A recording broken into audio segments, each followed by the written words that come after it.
think I read that it's the size of, I know that it's 3 times the size of Morocco. That I know for fact because I did some research. And then I think that it's the size of California, Texas, and Montana all combined. So it's pretty huge. So really planning a first trip to Alaska can be pretty overwhelming. And it's important to understand too, when you see it on a map sometimes, you start getting into those issues where maps that aren't adjusted, obviously the Earth goes up to a point at the top. So sometimes Alaska, when they kind of inflate it out, might look a little bit bigger on the top, just as a result of some of those corrections that they put on maps. So obviously it gets pretty close to the North Pole, so you can have the opportunity to get some other phenomena that come with that I'm sure we'll bring up at some point here. But still, Alaska is very, very tall, north to south, very wide, east to west in terms of its total footprint. Yeah, so I think it's naive to think that one trip to Alaska you will be able to see everything that Alaska has to offer. It's just not possible. And then maybe the one reasonable thing is probably to pick one region in Alaska and then do your research about this region or all of the regions and then choose what you want to do. So there are 5 regions in Alaska. There is the Southeast, they call it the Inside Passage, and then there is South Central Alaska, and then there is the West or Southwest, and then there is the Interior region, and then there is the Far North. So 5 sub-regions in Alaska. And I did mention that it's probably a good idea to go to the tourism board's website. I will leave it pinned in the comments here, and they have a nice interactive map where you can just choose what region, and it would show you what activities can you see in every region. So obviously we're not very knowledgeable around all of the regions, but most of the time for people who are going to Alaska for the first time, they choose to explore in South Central Alaska and then the interior. South Central Alaska is where Seward and the Kenai Peninsula, a lot of people choose to go and explore in the Kenai Peninsula because it's just beautiful. And then in the interior of Alaska is where Fairbanks is a pretty popular destination, and then also the famous Denali National Park. And then in the Inside Passage is where Juneau, the capital of Alaska, is. The rest is not something that I'm very familiar with, to be honest. Uncharted territory, not really. But it is amazing how much of Alaska, for that matter, doesn't have I don't want to say inhabitants, but inhabitants. It's not civilized in the sense that there are communities or cities. There's a lot of untouched area there. And as a result of that, Alaska is very beautiful as well. So there's a lot to go see if you're willing to go look for it. Absolutely. I was talking to someone actually just a little bit ago, and they are going to Alaska for the first time, and I was recommending really 2 main regions to explore, especially if you just have a week or 2 weeks. That will probably be South Central Alaska and then the interior, perhaps Denali National Park or Fairbanks. And Denali National Park can be a bit of a catch-all in terms of seeing a lot of things, but it can also be a bit of a catch-none in the sense that if the weather turns itself on the right way, you might not see the mountain, you might have a hard time getting to certain areas to appreciate like the views that you might have and such of that too. So Denali can really be hit or miss in that regard. Beautiful park, don't get me wrong, with lots of wildlife, lots of plant life, a lot of animal life, but it can get cloudy and foggy real quick, and then you don't have anything to really see. So that's true. We can talk about planning strategies. Yeah, so we'll talk a little bit more about Denali National Park. I guess next, once you choose the region you're gonna be exploring, obviously there are so many different ways to explore Alaska. One of which is by pogo stick. I don't think that was in the script. I made that part up. Let's say by driving, if we had to pick the first one. And that's pretty intuitive. There is a separation between Seattle or between the northern boundary of the lower 48 United States and Alaska, but I'll let you I feel like the sun's coming across. We're like trying to figure out the right way to like sit in it. How are we doing on the audio? I'm not sure if we are really audible. Do we have to get closer to the screen? Happy birthday! Happy birthday, Yeah, exactly.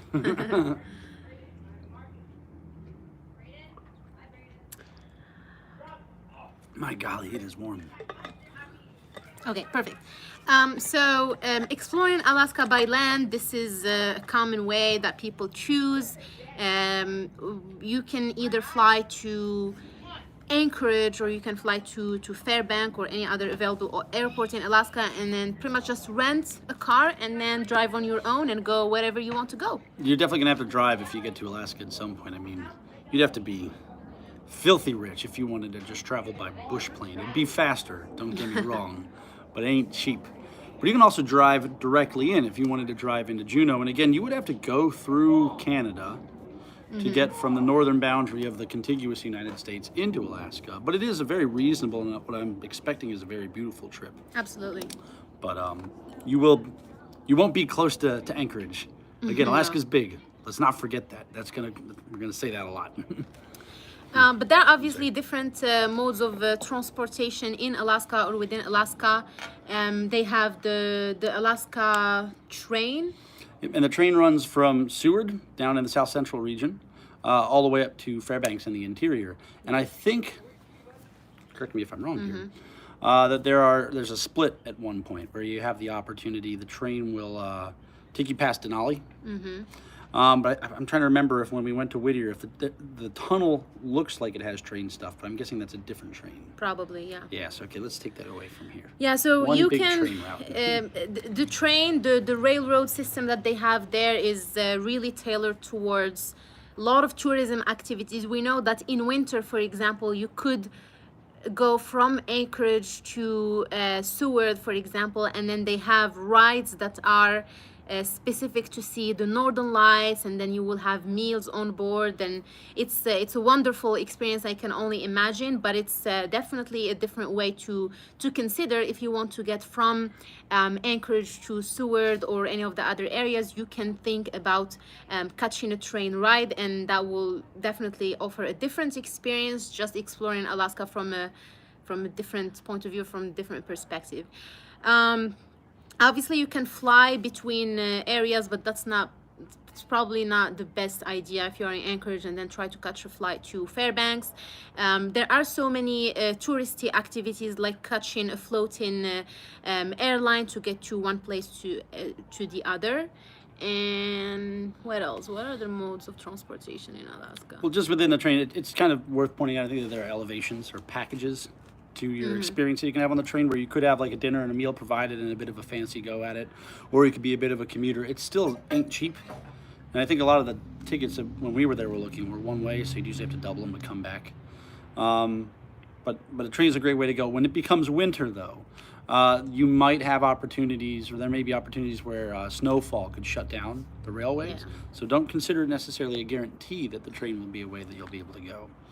But when it's nice weather out, the train will get you pretty far. And it'll take a lot of the stress out of you having to drive and pay attention to wildlife and animals, and you'll be able to see a lot of areas. I'd say the train is something I would like to go do that I have not yet done. But anyway. Yeah, so that's for the transportation to and within Alaska. I guess what do we want to talk about next? Airplanes are a pretty apparent yeah. way. And you'd pointed out already, obviously, flying to Anchorage or to Fairbanks, which are very popular, like initial landing points, and then you might be able to branch out on a smaller plane from there. You can clearly fly to Juneau as well, depending on where you're coming from and such. But I would say that you'd be hearing people flying more in and out of Anchorage and Fairbanks. Obviously, Alaska being so big, there's another lighter system of smaller aircraft that get you around everywhere. But everywhere's pretty accessible. The only problem this year, I've been receiving messages from people here and there. There is a crisis in rental cars right now in Alaska, June, July, and up until August. There is a shortage, the demand is very high, and some people even had to cancel their trip to Alaska, unfortunately, because they couldn't rent a car. I have heard that prices went up to $700 a day, which is outrageous. Because That's a lot of money. But I don't really know if it's any different on Turo, but Turo is a mobile application for rental cars where you can go and see if you have any luck there. Some people even opted for renting a camper van or an RV instead of a car, just to be able to still go to Alaska. So there are a couple of creative things that you can do. I was recommending also going to Facebook communities and, just posting to groups to see if there are any locals who are to Alaska who are willing to rent either their cars or their places for you to stay. But I'm imagining people getting like a U-Haul van or a Home Depot van people have or like done a that truck too. and just like sleeping in the back of the truck.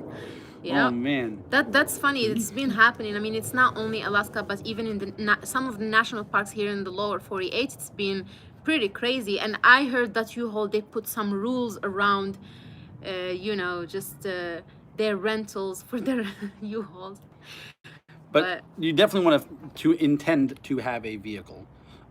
If you're flying into Alaska and you want to kind of experiment and see some of the areas, because you won't get to a lot of the isolated hiking areas or for argument's sake off the beaten trail, but you'll need a car everywhere so far apart and everywhere that you want to go. Like you don't want to target, in my opinion, Anchorage. No. That should not be your destination. We got to Anchorage, and Anchorage had a couple of different personalities.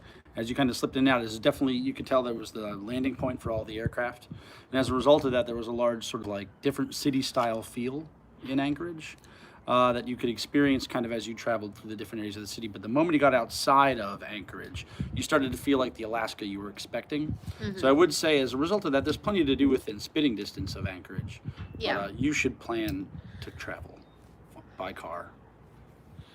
So now I kind of want to touch a little bit more on what is the best time to visit Alaska, because this is also a question that we receive a lot, and I was filming a video yesterday, and I think that the best time to visit Alaska is the best time for you.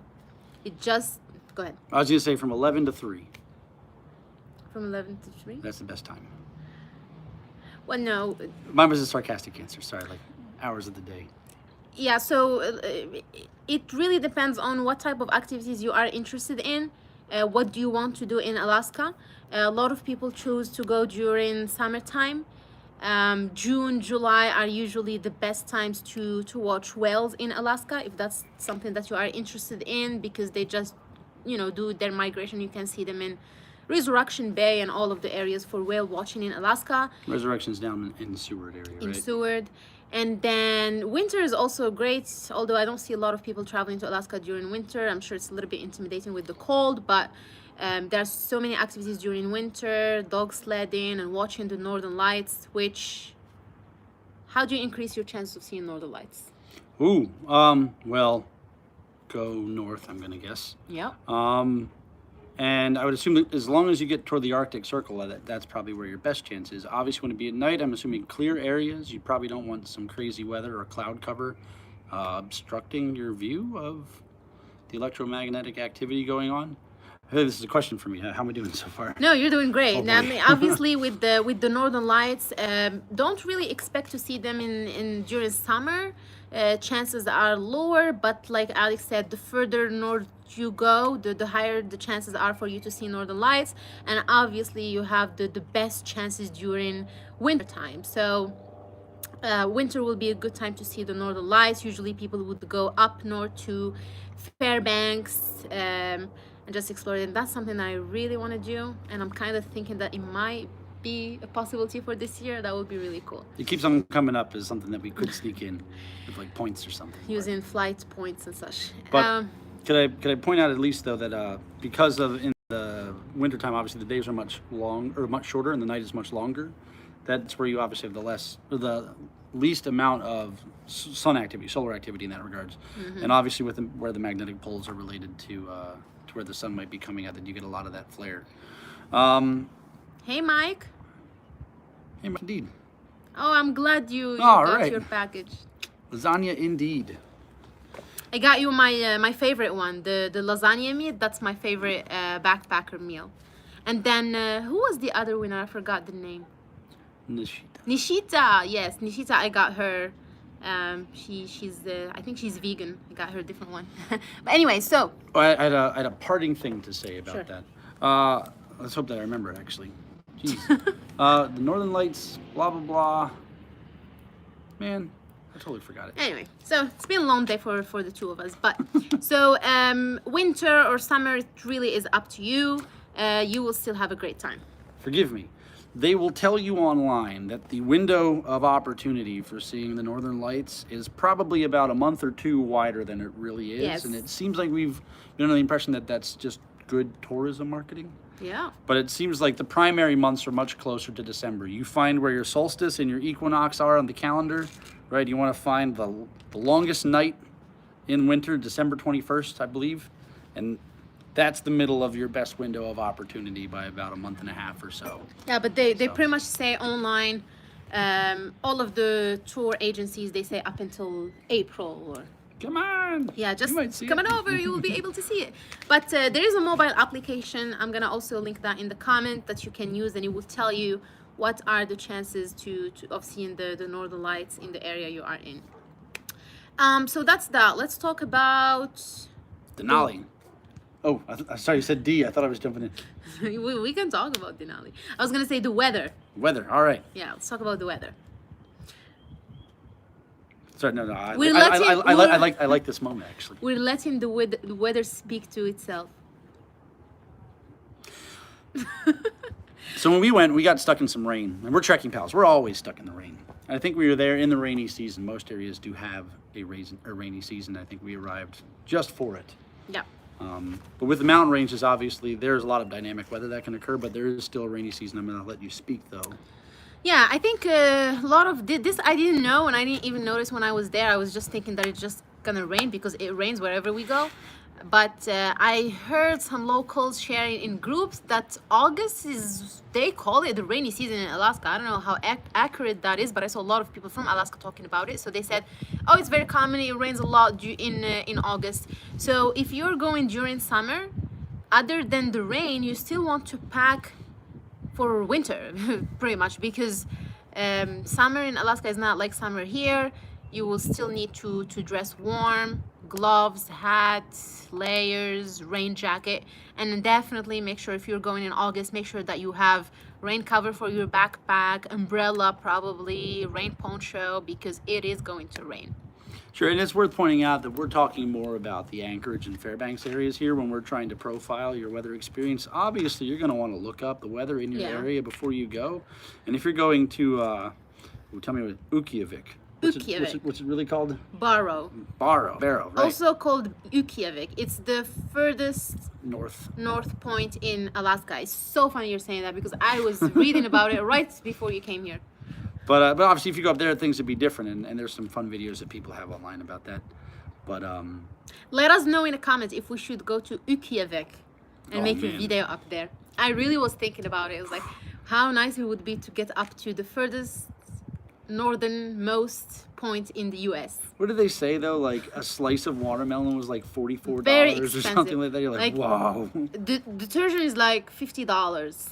If you want to get like the bucket of Tide detergent, it's really expensive. I think we should go and make a video up there. I think it's just, I love extreme temperature, more extreme cold than extreme heat. But obviously I live in Arizona, so I'm okay with that. I would love to see how cold gets and how that affects everything during the day. Road care, all sorts of stuff with just what your daily lifestyle is, what sort of professions are attracted there. But I just want to see all of it. It's an interesting place to go to. FOMAT said do it.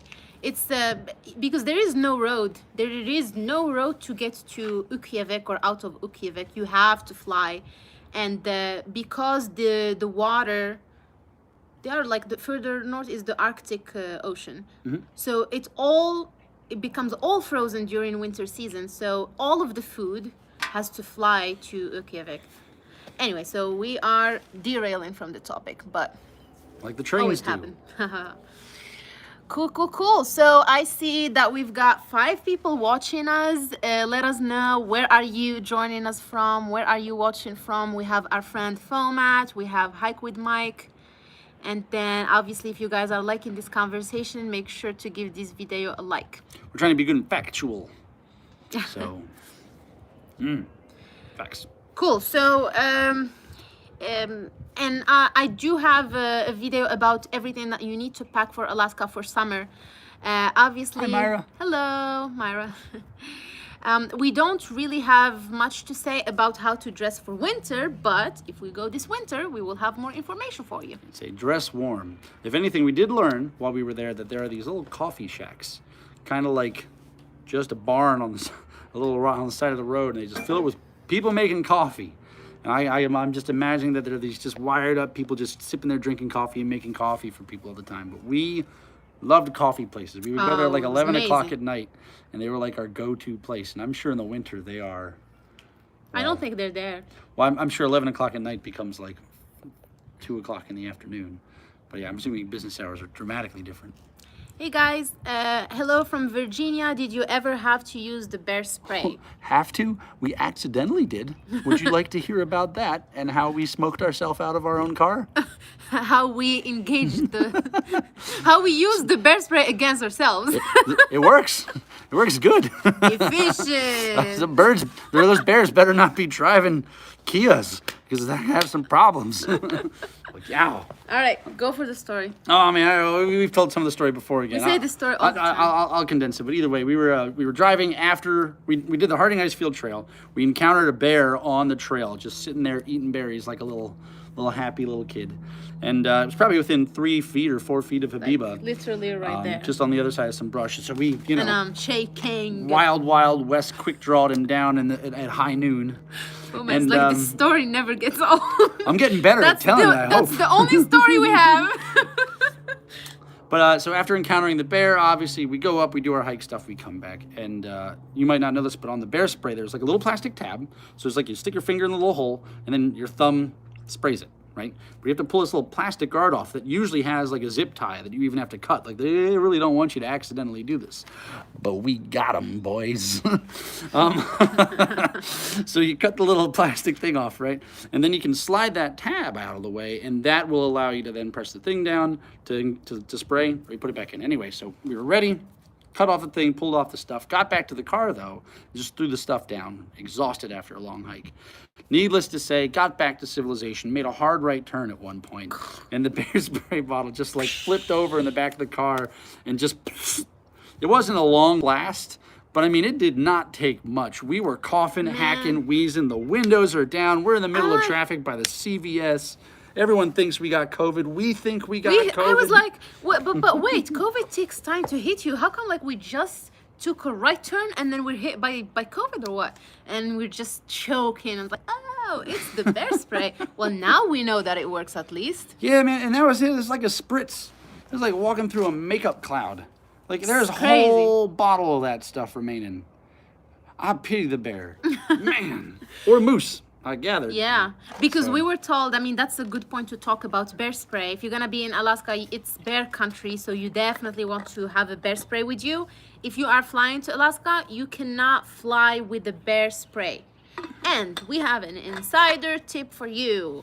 Before you buy any bear spray, if you are renting your car, check with the rental company, because a lot of people sometimes they leave their bear spray before they fly with the rental company, and we have done it in the past. We just say, hey, we're gonna give it to you, I don't know, put it in your lost and found, and if someone asks or needs one, give it to them. So do that. And check if it expired, obviously. I'm sure they are I don't know if they've ever followed through on it because we've never been on the other end of that. We have to ask next time. Yeah, we should. Yeah. We always forget to. Anywho, noted. Oh, yeah.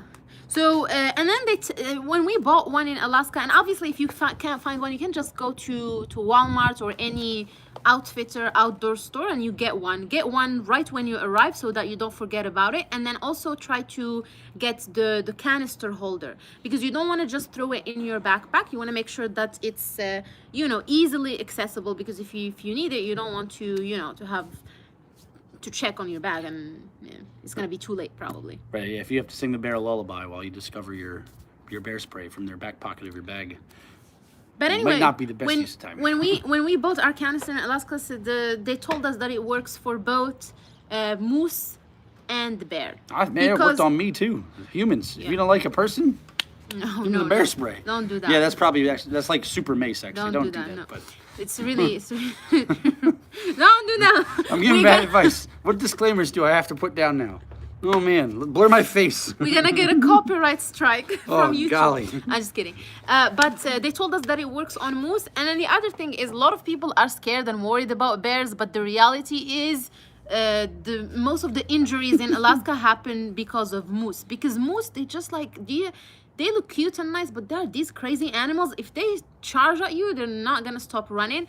And then the tip, or the one thing to keep in mind out of all of this live stream, is to never run from a bear, but do run from a moose. If a moose charges at you, go to the other way. They're gonna stop chasing you very quickly, hopefully. So Mike was saying, make sure you have glasses on when you use bear spray. That way you don't get it in your eyes. Ah, that's true. That's a good like thing. that. I like that too. And then we also were told one or two other things there too. We said, ooh, what did Mike say there? Actually, Ooh. I wonder if it works on alligators. we should come down to Florida and try. I don't think that we can say that online. Like they would stop us now. I'm going to Florida and I'm gonna try. Why are you going to Florida? I'm going to Florida to check if this is gonna work on the crocodile. I just imagine us clunking in there like one of those people pushing the carts full of soda cans with just a big old, like 13 bear spray cans. So it's like, what are you doing with all of those? You're like, don't worry about it. Trying to. I would imagine that it would piss off the alligators, but not in the same way. Tear ducks, I don't know if alligators have. I don't know if there's amphibians or. I could understand it not being anywhere near as effective, but still just a pain in the face. Wow, you're going to Alaska in July. All right. How awesome. Very cool. I'm excited. Every time I hear someone saying they're going to Alaska, I feel like I'm going to Alaska with them or something. Reserve your car now. Yeah. Did you have some good chances finding a car? Do you have a car already? Format, I have been told that bear spray is pretty much a very concentrated pepper spray. Right. Yeah, that's what we hear too. Yeah, I think I still have to talk about Denali, right? So we covered that. We covered the safety in bear. Let's talk a little bit more about safety in bear country, actually. Okay. Other than the bear spray. Bring it on. Man, this sun is killing me. I can hold the chair up in front of you. No. Anyway, so in bear country, obviously the bear spray, but you want to make noise too. A lot of animals really don't want to be around you any more than you want to be around them, which is kind of wrong because some people really do want to be around bears. Don't stand too close to them either. Like, don't be one of those people with a zoom lens standing up trying to take a picture of the bear's cornea. Give them distance, right? But also make some noise. Talk to the person you're hiking with. They sell bear bells, which are these little teeny tiny bells that they'll sell for $1 at the little store, $2, and you can just Velcro it to the back of your backpack or something like that. Or maybe I wouldn't say around your waist because you don't want to dampen it. But if you put it on the back of your backpack, just as you walk, it'll just ding ding ding ding ding, just make a little bit of noise. It's not a cowbell. It's more like a little bell, a jingly thing. But they also have like a third strap on them that's got like a little magnet, and all in all, it's like a little thing. And the little magnet will actually magnetize the little ball on the inside of it so it's not bouncing around in an attempt to mute it. That's a free way if you're hiking solo to make noise rather than like talking to yourself. What is it? $5, $10? It wasn't. I think it wasn't even cheap. that. I think it was like $2.39 at the Hobby Lobby or whatever the little convenience store was there. So that I wouldn't vote for playing music on the trail. Just because that seems like a no-no when it comes to hiking etiquette. Yeah. But if you're way out in the middle and it's just you and you're stuck something, I mean, any form of noise like that is a good way to go. Yeah, and just be respectful for other people on the trail and know that you are if you are blasting music on the trail, you are being a nuisance. You are being a nuisance. When I mix French and English, and then I don't know how to say it in French. I don't know how to say it in English anymore. But what state's my coworker from? You're gonna be Massachusetts. You're gonna be a nuisance for not only people on the trail, but also the animals because they rely on their senses for survival. So it's pretty important to just let them be. And the bears don't like dubstep, so. Don't play that. That's mean. The other tip is if you're in a national park or a state park and there is a park ranger, talk to them before you start your hike. Talk to them. They will give you some insider information as to if there was any bear the day before, what to be aware of on the trail. And then, what else? I like to echo, definitely. The park rangers have been great to They're us. really They're kind, everywhere. they're helpful, they rub your feet, they'll give you back scratches. No. It's probably not those last The ones. park rangers are amazing. I feel like every time we go Glacier National Park here in the Petrified Forest, we in the became Mogollon Rim. friends. In the Mogollon Rim too. Oh my goodness! When we went to the Mogollon Rim, I talked to the park ranger, and he drove with us for how long? It's like 10 miles. He was 10 like, yeah, let me miles. go show you a campsite that I know you He can. We're like, what? He drove, Definitely. and he helped us find the campsite. They're always helpful. And then in the Petrified Forest the other day, one of the park rangers is now our best friend. Fernando. He's invited us to his home and his reservations. Like, this is amazing. That's a sign. We love park rangers. And we love the hats too. So Yeah. if anybody knows where to get them their hats. The coolest people. No, it's not no food, no drinks when hiking. You are fine. If you want to talk about camping and such like that, and bear bags and bear bells and bear bags and bear barrels and how to cook the right Yeah. distance away from your campsite You're and such too. you're fine if you're going on a day hike. You're fine with your food and your drinks. I think Mike said just not mint. They will smell it, but it's not that they're gonna chase you because you have food in your backpack. It doesn't work like that. Maybe just put them in a Ziploc, but there is some etiquette if you are backpacking in bear country. Like Alex was saying, around your campsite, you don't want to cook. You want to cook distance away from your campsite, and then they have the bear.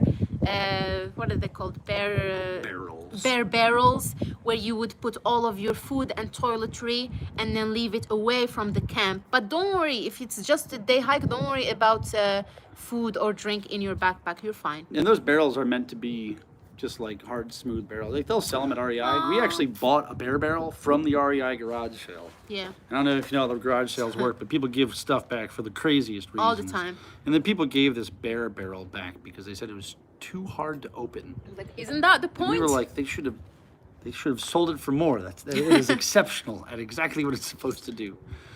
But I don't Cool. know. We've got 11 people watching. Welcome, welcome everyone. Let us know where you are joining us from. We are still talking about Alaska. We've been going live for 35 minutes, 52 seconds, and we're open to any questions. If not, we'll continue with the points that we wanted to tackle. Okay, so we did address the no food and drinks that I just scrolled up to, but that's what we were just. You're here. Fine to have them. Yep. Not a problem. What else? Bear country. Mama bears. Yeah, so this is pretty important. You never want to stand between a mama bear and her kids or her cubs or any other animal for that matter. So when we did the Hardin Icefield Trail in Seward, we talked to the park ranger, which, by the way, I know that someone here is going to Seward. If you're going to Seward, the Kenai Fjords National Park has 2 stations where you can find rangers. You can find rangers in downtown Seward. That's where they have their main visitor center. And then in the nature center at the trailhead, you can also find rangers there. So talk to both of them. They also have signs at the trailhead to share bear activity on that trail. So we read the sign, and it says that there was a mama bear with her 2 cubs, and that freaked me out, but everything was fine. When we were hiking, we got very close to a black bear, but we didn't see any cubs. But if you see a mom with her cubs, just be aware. That's the most aggressive a bear can be, is when they are with their cubs, because they just want to make sure that they are protected and safe. Yeah, I chuckled the other day because we were walking through Walmart, and I was like, every animal we ever talk about, we're like, do not get between a mother and her children. But in Walmart, it's just like kids are running wild all around. I'm like, all right, apparently humans are the exception to every rule. That's funny. But all right, Marilyn from Cleveland. Hello. Mike has got an important point. Mike always has important points. Another important thing to remember about bears is look for signs around your campsite of bear activity. I totally missed that when I had my bear encounter. Signs, do you mean like if there are any scratches on trees or their poo-poo?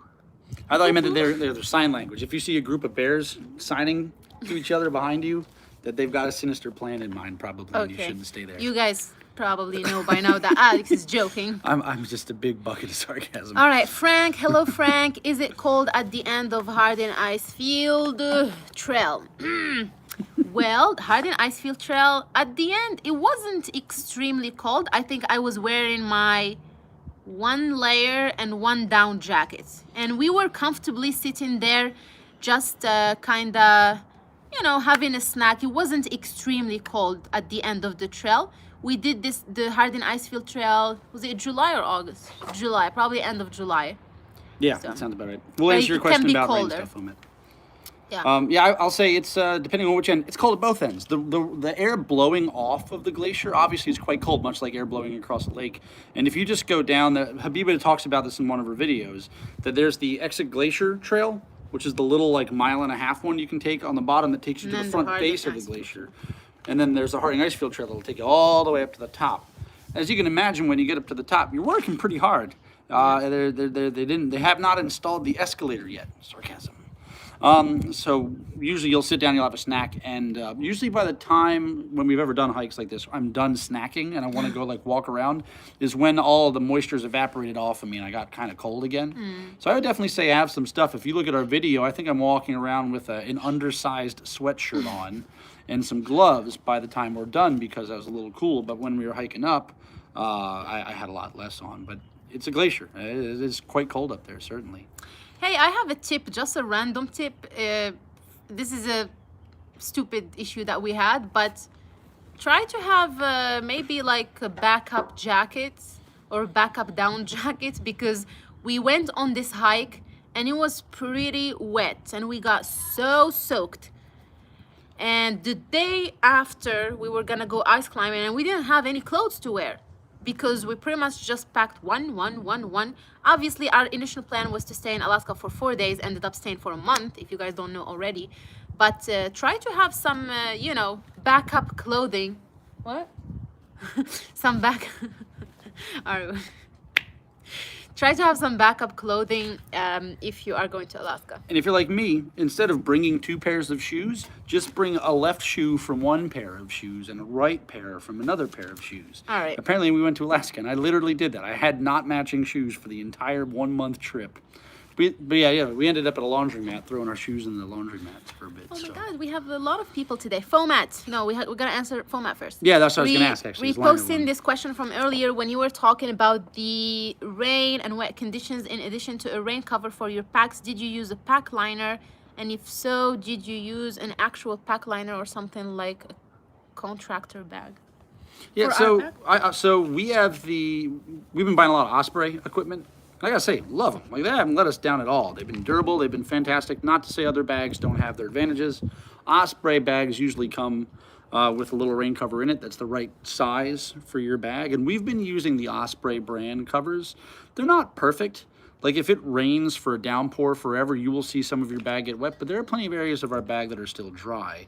In terms of a liner, we haven't used any actual liners. If push comes to shove, we'll throw a trash bag in there. Yeah. Obviously, you don't want to rip a hole in it, but we're not submerging our bags too much either. And like Habiba said, we've been in wet stuff. When we were at Portage Pass, it was raining a lot, which got on us, but it was raining and the trail was so overgrown that we were being tainted with moisture. I hated that. Right, so it wasn't like we were like protected from the top down with our gear, but the rain was coming at us from the sides because it was on all the plants, and we were just drenched. When we finished that hike on Portage Pass, which by the way, if you should go to Portage Pass, it's so beautiful on a clear day. You get to the face of the glacier. Portage Glacier is wonderful. But we didn't have a wonderful experience. But at the end... So you should do it too. You should, no. Well, at the end of the hike, like, I was all soaked. I can even, like, my bra was fully soaked. My underwear fully soaked. Everything is soaked. It was amazing. And the way you would get to Portage Pass Trail, for what it's worth, is there's a tunnel that separates Whittier from Highway 1, which is a 1-lane highway that you will want to keep in mind. And again, I think we've talked about that elsewhere, so I won't belabor it. No, we will talk a little bit more here about, we still have time, about 15 minutes. We'll talk a bit more about day trips. But, sure. But go ahead. Sorry. Portage Pass, though, is on the other side. It's on the Whittier side of that tunnel. And that tunnel is special in the sense that it's a narrow tunnel, and traffic can only flow one way through the tunnel. So at the top of the hour, traffic flows one way. Then at the bottom of the hour, traffic flows the other way. So you kind of get a half hour or 25 minutes of traffic in either direction, with a 5-minute cool down in between. You have to go to the other side, the Whittier side, and that's where Portage Pass is. But you will learn in Alaska, Portage Pass did this. We discovered this a little bit on Flat Top Mountain, and I saw Marathon Mountain, and it scared the bejesus out of me. Oh, that one looked good. In Alaska, there's so many trails that you couldn't possibly pay enough of an interior park Can we service. move to Alaska? Oh, I thought she was gonna say, "Can we move on?" I was like, "No, I'm excited about this." Let's move to Alaska. We can, as long once they put down fiber optic internet. Let's go. Oh boy. We're moving to Alaska. But in Alaska, though, you couldn't pay enough people to maintain all of the trails. There's so many trails as it is already, that a lot of the ways that water comes down many of the mountains is how people go up. Alaska, trails can get steep. Portage Pass does that, Marathon down in Seward does that, but you'll be working on some of those trails. Yeah. More than you think you would be working. You'll hate it during the hike, but it always feels good at the Type end. 2 fun, right? Type 1 Yeah. fun, you have fun while you're doing it. Type 2 fun, you have fun after you're done doing it, like right? But you don't working out. enjoy it when you're doing it. Okay, so Frank has got a question. Did you guys go to Valdez? First of all, I always wonder Valdez. whether it's Valdez or Valdez, because I heard people say both. It's like Mario Kart and Mario Kart. It's Super Mario Brothers, but it's Mario Kart. It's the We have Exxon not- Valdez, but it's Valdez. We didn't, and it's one of the places where I was like, I wish I had the time to go there. When we left, I just see all of these beautiful photos about Valdez, and I'm crying inside. All right, hike with Mike many times. Can you please read out? Yeah, many I can't times see. what we think are misadventures over time are looked back as great adventures. That's true. Like the bear spray adventure. I love that. Fomat. By the way, we need to do this. We need to do this all the time. Fomat is our YouTube member who's been very supportive. So thank you, Fomat. That's why you guys see that he's got a green logo next to his name. We do have membership on YouTube where we would share with members exclusive content and early access to some content, as well as possibility to reach out directly and chat from time to time. So just throwing it out there if it's something that you guys are interested in. What's the question from Fomat? Yeah, I was asking because Osprey makes a pack liner, and I know you're both Osprey fans like myself, so I didn't know if you had one. Let me touch the screen. I'll probably just use a contractor bag, heavy-duty trash bag for now. We don't. We should go at least check them out. Well, I mean, one of like the most poisonous things you can do, I don't mean in a bad way, is consider every possibility when you're starting to go, and then like you end up having everything in your bag. But it's a delicate heavy. balance. A contractor bag's fine. Trash bag like that, they're easy. You just put them in your bag anyway. So I'd say definitely go for that. And especially in Alaska, you get a lot of mountains, a lot of variety in the weather as a result of that.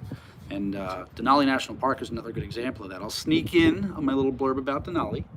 I think we're at the bottom of our Sure. comments. I just saw Fomat's comment. He said, if you join the channel, you get to see an awesome video of Habiba hiking in a tree. And Alex being a not so supportive partner. I'm being great. So Habiba. No, that's just for the members. And our We're not car giving is- that away. Oh, okay. All right, so let's talk a little bit more about Denali National Park, Yeah. which we're just pretty much sharing what we read online because we did not make it to Denali National Park. We got up to Talkeetna. We went over to Matanuska, and that's where we did our ice climbing adventure. And we took our helicopter ride above the glacier, which was great. But the weather was not good for us there, and that's one of our warnings here. You may not see Denali. I mean, even if you're driving through the park, you're still like 100 miles from where the base of Denali Mountain is, let alone Denali itself. And the park itself is about the size of New Jersey. So when we go back to that statement we were making about how big is Alaska, Denali Park is as big as New Jersey. Really? That is Wow. teeny tiny compared to the entire state. The state is huge, right? But obviously you'll see all sorts of wildlife there, and you can see wonderful views if the weather's not in your way. But if the weather is in your way and it's pretty dynamic, it seems like I don't think I could plan a trip ahead for good weather with more than like 60% certainty, right? And we could shout out some other channels if we'd like of people that have done that. But anyway, Denali National Park is great, and it's one of the main wonders there. It's just north of Anchorage, so you'd probably want to fly into Anchorage would be my vote. And then rent a car and then drive north up. 4 hours. Or you can take the long way. They call it like the Denali Road, which is like 7.5. I think it's a Yeah. loop, but you get like a better view of the mountain one way. More scenic than the regular 4. I think it's 7-8 hours. Mostly dirt road, but a lot of people say they call it the scenic route if I'm not wrong. But when you go to Denali National Park, you can't drive your car around the park unless you have a reservation, which there is an annual lottery system, and for people who get picked as part of that lottery, you can drive your car wherever you want. If not, you will have to join and go in a shuttle that's going to drive you around the park. But Denali National Park is a beautiful national park. You will see so many wildlife there. Can I shout out the bikers? Sure. Oh Yeah, yeah. Mediocre Amateur is a great channel, and We love they do them. some stuff. They're more than mediocre. Let's say that. But they, We're if they are mediocre, we're nothing. yeah, I'm just ants on a pogo stick. But anyway, so they bike the 93 mile road, and it inspired us to want to do so at some point. I think they do it all in one day, but that'll give you a good sense of what it means to take the Denali road, which becomes an off-road trail at some point, just to get to the trailhead. And you can see in their video, they look at Denali, and it's still far away. So, I mean, you could see conceivably Denali Peak from Anchorage. There's a little oceanside, sort of it's an inward-facing area, but there's a trail that runs along the ocean boundary of Anchorage. And if you're sitting at the right spot, just over there by the airport, on cloudless days, you could see Denali. But it's very infrequent that happens, I've gathered. And you probably guys already know Denali is a great national park, and it's where the mountain Denali Mountain, or Mount Denali, is, which is one of the 7 summits. One of the 7 summits, and God bless all of these high mountains. 20,003 something. 20,320 feet. He said they all have like some pattern of numbers that you can start to remember at some point. But big, it's a big boy. Big mountain. There is Not as big as Kilimanjaro that we're doing. And I mean, bigger than Kilimanjaro. And it's more technical than Kilimanjaro. Yeah. Definitely you want mountaineering skills to get up that mountain, and if you want to go with a tour guide, it's not a cheap thing to do. Now in Denali National Park, a lot of people choose to stay in Talkeetna. It's a beautiful quaint town in the area, and then a lot of people choose to take one of the helicopter rides to see Mount Denali from the top, which I'm sure can be a great activity in Alaska as well. I get the feeling that's got to be like a little nerve-wracking too. Like, I'm guessing it gets windy up there. Yep. Okay, so we have been going for 50 minutes so far. Do we have any other questions about Alaska? Also, next Thursday, I have already set a live stream for us, just like today, 6 p.m. And next week, we are going to be celebrating, hopefully, 2,000 subscribers on our YouTube channel, which is pretty exciting. We are very close. We're not there yet. I think we are at 1,930. So we're 70 subscribers away. Hopefully by next Thursday, we will be there and we will have a nice live chat, just casually chatting, and we will do a lot of giveaways, just like we did the other time. We will be giving away some backpacker meals or gift cards or REI gift cards. So be sure to join us next Thursday. And also, if you can help us get to 2,000 subscribers, that will be great. Maybe by sharing this with people who are passionate about hiking and adventure traveling, or Alaska to be specific. Yeah. So I wanted to address, Frank had some questions going by there. All right, let's go back about to long hikes and such. And you know what, I can read them out loud for you if you like. Yes, we're still here. Yeah. Oblivious dude. Oh no, I'm sorry, Oblivious and then Frank were saying stuff. Oblivious dude said, I love your hiking videos. I'm sorry. Okay, Oblivious dude said, we are going to Alaska in August and we love your videos. Wait. And We're still here. We still have 10 more minutes to go. Right. Oh, no, yeah, we're not going anywhere. I thought you were actually calling me out for almost inverting the heights of Kilimanjaro and Denali. All right. Sorry about that. Anywho, I love your hiking videos, but how much experience doing long hikes does one need to have to do them? We don't do as many long hikes in an unsupervised way. We've started to do them, and we have heavy packs and some stuff that's really been helpful for us. We do reasonably long hikes. Yeah, I mean, not multi-day, but long, touche. I may have misinterpreted it. That's a fair point. Dude, you don't need the experience comes by doing things, I feel like. You know, it's just gonna be a matter of starting with something small, getting comfortable with, I don't know, 5 miles and then 10 miles, and then try to go to hikes that are more populated, where by way of having other people on the trail, you'll have more confidence. That's how I see it. Sometimes I get a little bothered when there's too many people, but I will say if you're driving a car somewhere, uh, don't like be generous with yourself on what you take with you. If you're not confident, throw everything in the car. It's a car, it's big. Like you got space, and you can figure out exactly what you might need to evaluate the weather and such when you get there. I'd say that a water filter is a great thing to have, because obviously if you put all your water on your back, that can be heavy and take up space. And if you get comfortable filtering your own water, either with a gravity system or a Sawyer filter on I'm pretty sure the smart water bottles are pretty well sought after because their nozzle on the top fits a Sawyer filter, which is pretty helpful. But being able to filter your water is a good thing to do. And other than that, for me, it's things like that, like sunscreen. Like, don't get burnt. If you get burnt, that ruins your trip, and you don't want to do that on day one. It'll make everything miserable. And then just learning what food. It's about kind of tolerations. What glamour can you give up at that point, and still take some stuff with you? And that's part of the excitement of being outdoors too. It kind of gives you that appreciation and attachment. But yeah, I hear you. Definitely I think he's got oblivious dude. You have a follow-up question. I think that helps. Okay, hold on, let me see. So, like if we are used to shorter day hikes with less elevation gain, would it be crazy to take on the hikes you depicted? Right.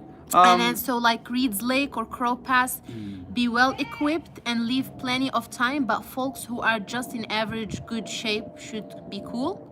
Yeah, we're hardly fast hikers in that regard too.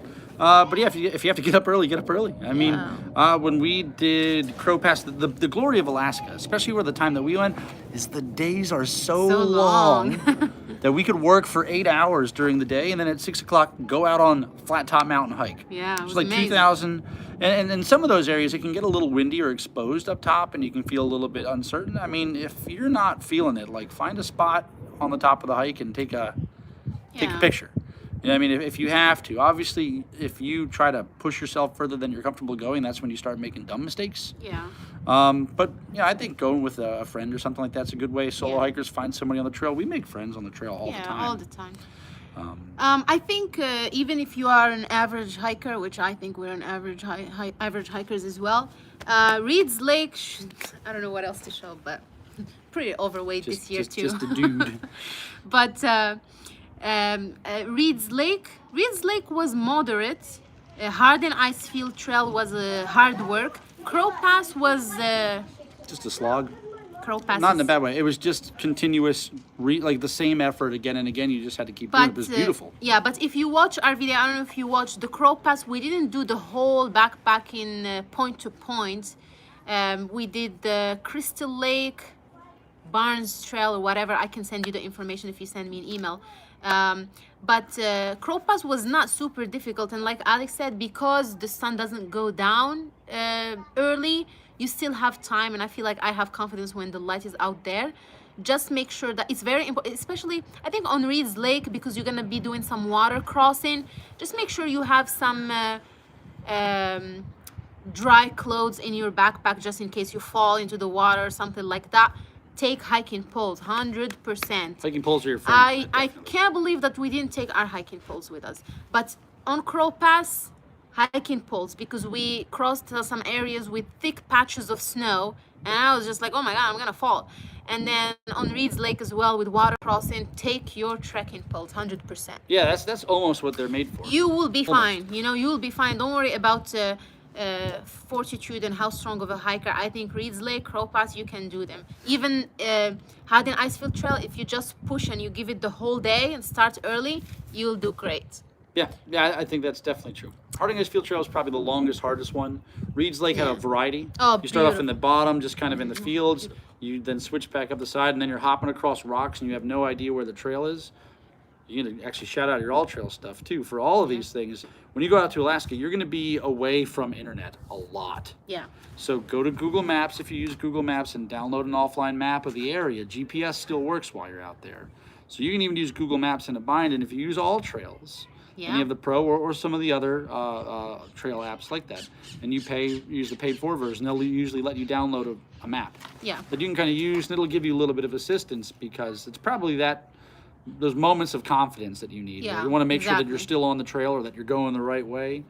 But Hardin Icefield Trail, pretty straightforward. You're not gonna get lost. I don't think I don't think you can get lost on the Hardin Icefield Trail unless you're doing it in winter. That's a different story. But when the trail was clear, it's straightforward. Yeah, that was Reed's Lake was Reed's Lake straightforward. Reed's Lake, when we were hopping across the Little bit. rocks for a while, Yeah, there a were little plenty bit of areas confusing. where you wanted to be very intentional about where your footing was going. Crow Pass was clear too. Crow Pass was great. There are two little routes on Crow Pass, and we took the high road up and the low road back down. And we had to go skip across some running water. Crow Pass is where we got engaged. Yeah, check out her finger halfway through the video. It's a little heavier. No. No, Crow Pass will be always special. All right, we've got comment from Frank. Thanks for the great videos. Thank you. Thanks for the great stuff, Frank. The great Marilyn, niceness. no questions. Just planned the trip in September and don't even know what to ask. Just learning. Marilyn, we got you covered. We have so many videos about first-time visits to Alaska, what to wear in Alaska. There's a video that actually released as we speak right now. Tips for first time in Alaska. So just go in there. You'll find so many videos and reach out to us. Our email is wearetrekkingpals@gmail.com and we have been answering every single email. So whatever questions, I find so much joy from talking about Alaska. So just send me an email. It will probably take me a day or two, but I will send you an answer there. Oblivious Dude. Okay, so we talked about that. Arlene, I'm going on a cruise to Alaska. What is the appropriate attire for that time? So I'd say if you're on the water ever, I mean, gonna be obviously, different. yeah, like even here in Arizona, they use something called swamp cooling, and it's just when the wind blows across the water, it gets colder, right? So I'd say if you're on a cruise, I would definitely have something that can keep me warm for on deck. But like if you're talking about when you land and stuff, I think for Arlene, for being on a cruise ship, I think it just depends on how sophisticated the cruise ship, because sometimes they ask, I think they ask that you wear like classic wear for their shows and such. I don't know much because we've never been on a cruise before. Something that we should try. But I have a video in which I talk about what to wear in Alaska during summer, and it pretty much just talks about when you are inland and when you are hiking, and it talks about the layering system, down jacket, rain cover, and so on. So you can go check that video. You just type what to wear in Alaska and it's gonna come up on YouTube search. But when you are in the ship, I personally would definitely make sure that I have some sophisticated or classy wear for the evenings or for shows and stuff like that. That's just my guess. Again, I've never been on a cruise before. Hi there. you want me to read? Yeah, please. All right, so hi there. I just joined. Thanks for doing this series, and this is by Shab Jain. Okay. Tell me if you have a better pronunciation for me. Would you have any tips on getting the rental cars? Seems like a common vendors are sold out. I was wondering if you guys had faced the same problem. Now, we didn't have that problem when we went. We were there in the heart of COVID. Well, we were getting tested and following the rules. We were following the rules. We really were. Actually, we followed the rules so much we got tested 3 times. 3 times. Because Like Arizona lost our test. My nose was like, give me a break. So we made some joking recommendations, but the fact of the matter is if they're out and they have low inventory, that's just kind of the way it is. Yeah. You could either drive there rather than fly. And that would be one way to have a car. Wow. Like rent. Well, I'm not saying that's an easy thing. I'm throwing it out there. It's not. It's probably. Sorry, go ahead. We joked about what it would mean to go to a Home Depot and rent a U-Haul truck or other things to the effect of that. Some camper van areas might have rentals for RVs and other things, which might allow you to do other things. For right now, 3 things that I would say. Go to the mobile application Turo.